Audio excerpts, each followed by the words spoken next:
That's difficult, ladies and gentlemen. It's not exactly eager to do. It's a very small, confined space. Under like 2,000 pound motorhome. But you gotta do what you gotta do. Could be worse. Could be heights. Could be working on something. Oh, top of the road. That I will not do. I'm talking to myself like I'm an idiot. Okay.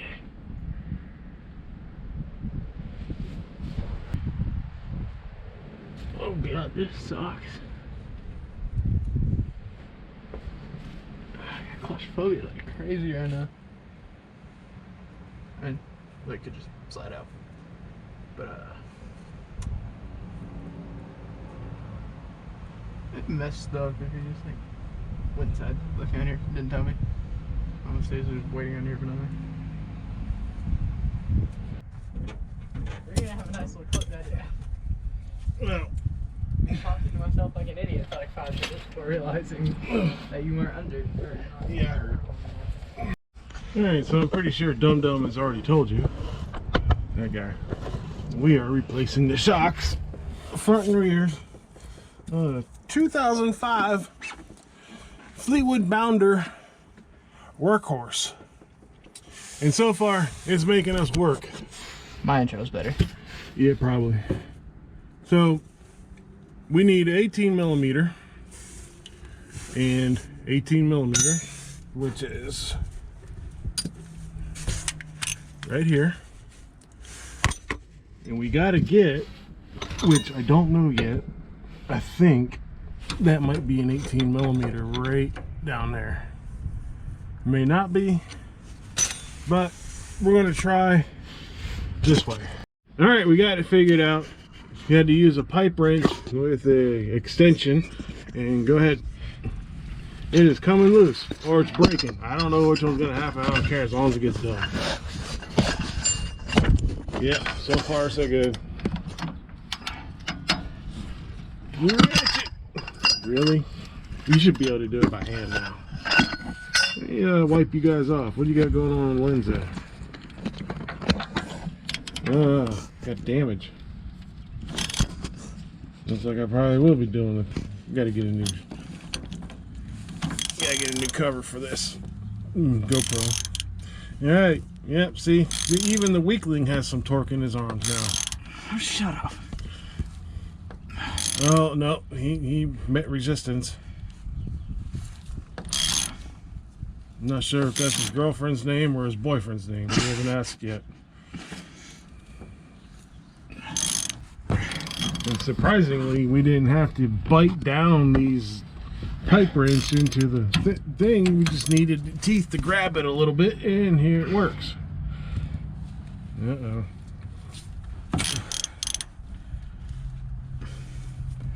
Hard to do with one shoulder shoved into the ground.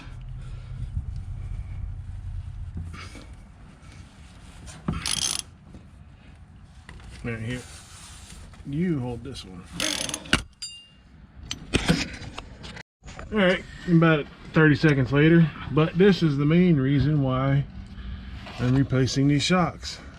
And you can see that bushing right there is all damaged and eaten up. This one here is kind of, you know, weird. This is why I miss my Ichabod crane days when I was 160, 170 pounds.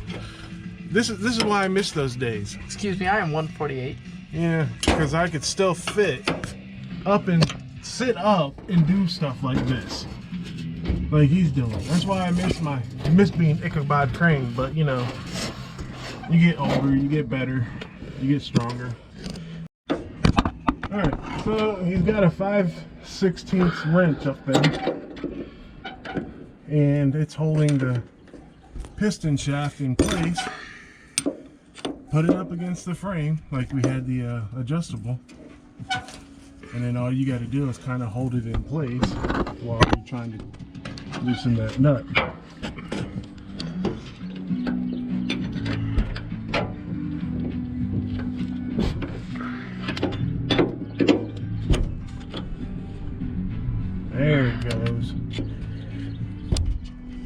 That's gonna suck whenever it finds some resistance. What's that? So it's gonna suck when I find some resistance in about a minute. Yeah. If I could ever get the ring. So, alright. So, alright. You get a 5/16 to hold the piston shaft in place. 18 millimeter for the nut on the top and the bottom. And some idiot to do it for you. Well, you are shorter than I am, but you're learning. So, and that's how you get the pistons, the shocks in the back done.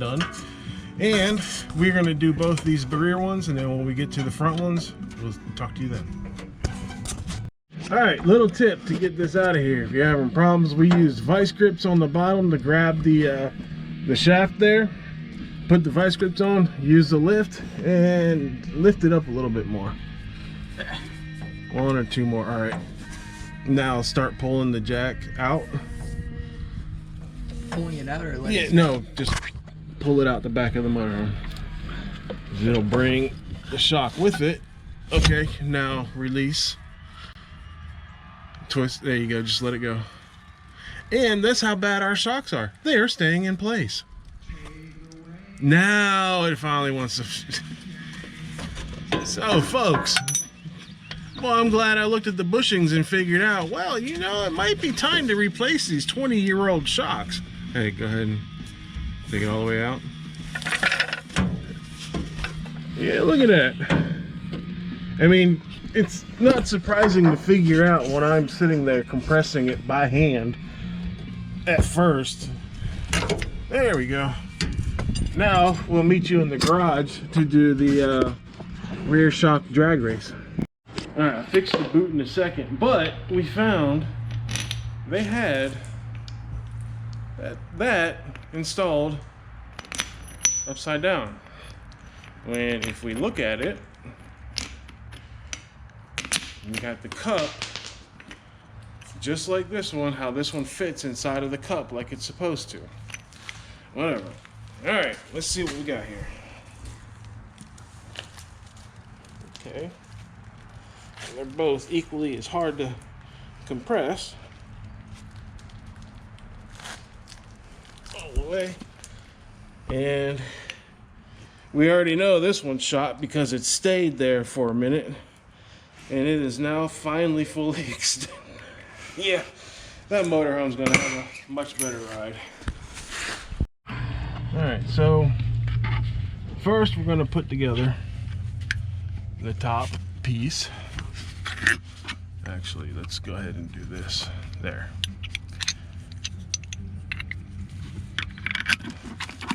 Well, okay, that didn't work out too well. Alright, slid all the way in, almost all the way off again. So now we take our other, this one, we will kind of leave it until we compress and put the top piece in there. Then we'll compress this, put the top piece in, compress it, then we'll worry about putting this and the seat in place at the last second.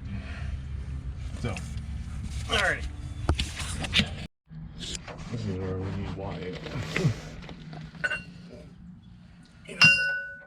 Hold on. Do it this way. Yeah, that'll work.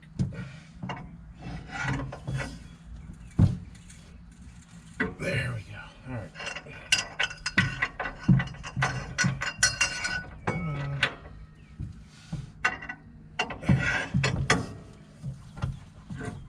Oh shit! Don't you dare!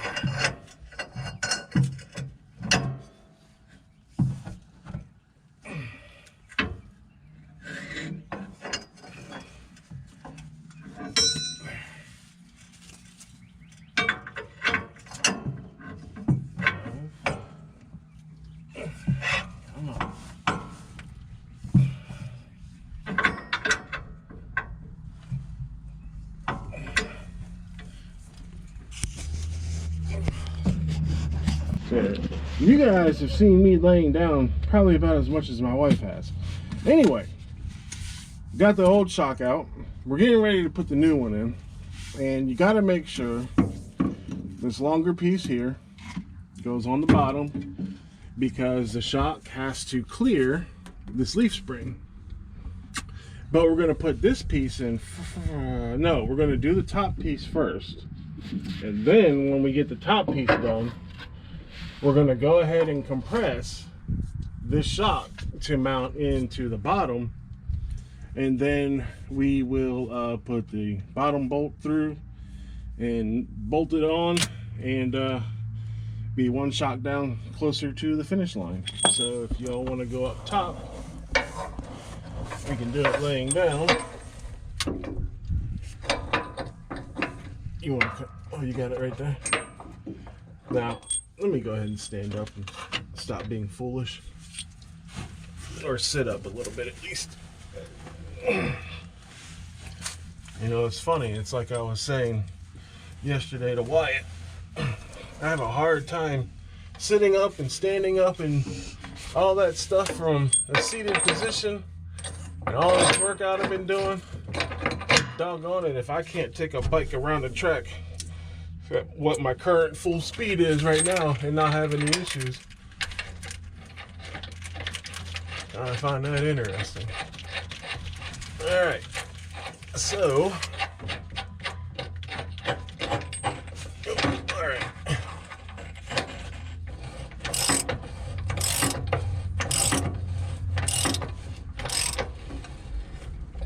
Damn. This is where I wish that box end would fit properly, but I had to go and bend this wrench. Alright. There we go, that'll work. Now I just got to make sure it stays on. I ratchet it. Work smarter, not harder, folks. The Aerosmith, well, Aerosmith is going down. I'm going up.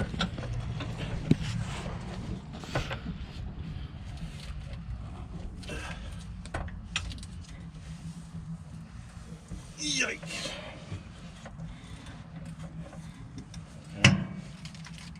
Let's see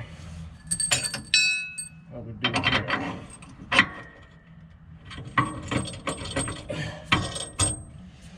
Maybe a little bit. No.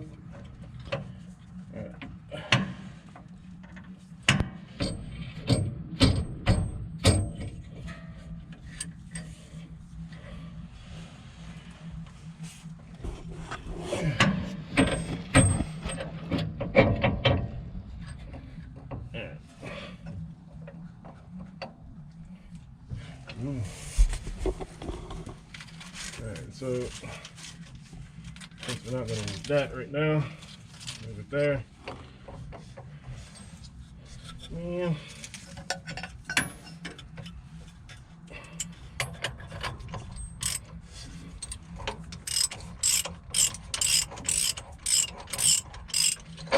there we go. Alright, so let's try to line this up again.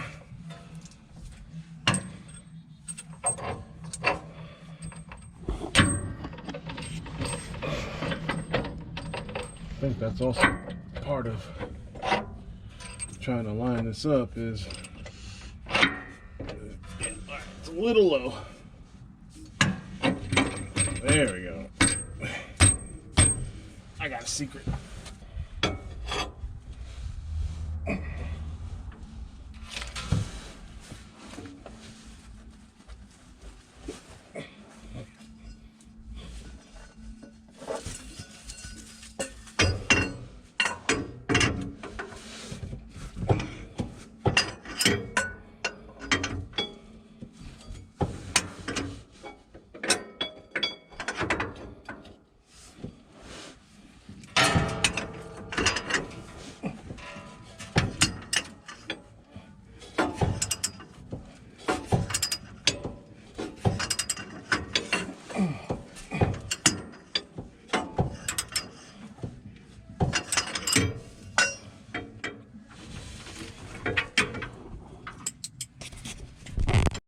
Let's try this fucking bullshit again. This goddamn GoPro is pissing me off.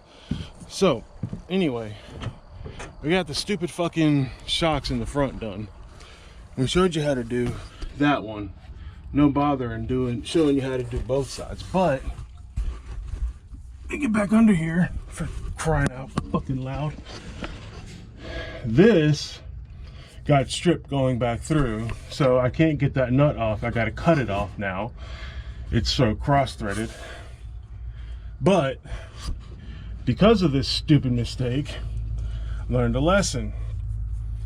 Took top bolts off first, and then moved the shock out the way.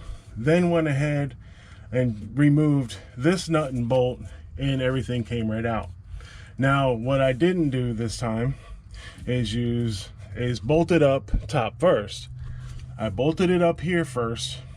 I left this on, which is what I'm gonna do with this one, because I'm gonna when I get a new bolt, I'm gonna undo this shock completely and do it the way I just did. And what I'm telling you now, put the nut and bolt up here. Wait, sorry, that's wrong. When you got the shock out, when you put the new one in, I put the bottom one in first, just the bolt all the way through. Didn't put the nut and washer on yet. Then, because this was still on here, it was pretty close to being to the mounting hole. I went ahead and used this, or you can use a ratchet strap and compress this down. That way you can slide this bolt into the right spot. You could probably do it to this side first, but my lesson was learned. Got the bolt through there, the nut on, went ahead and used a electric impact to tighten them all down. This is on the driver's side. I gotta find me a new nut and bolt for this side. So, with all that said and done, that's it for installing new shocks on a Class A motorhome, which is in particular the workhorse W22, which probably applies to the W20, W22, and the W24. So, that is it for now. I'm getting out of here. Going to try and find this new nut and bolt. Like, comment, and subscribe, and we will see you later.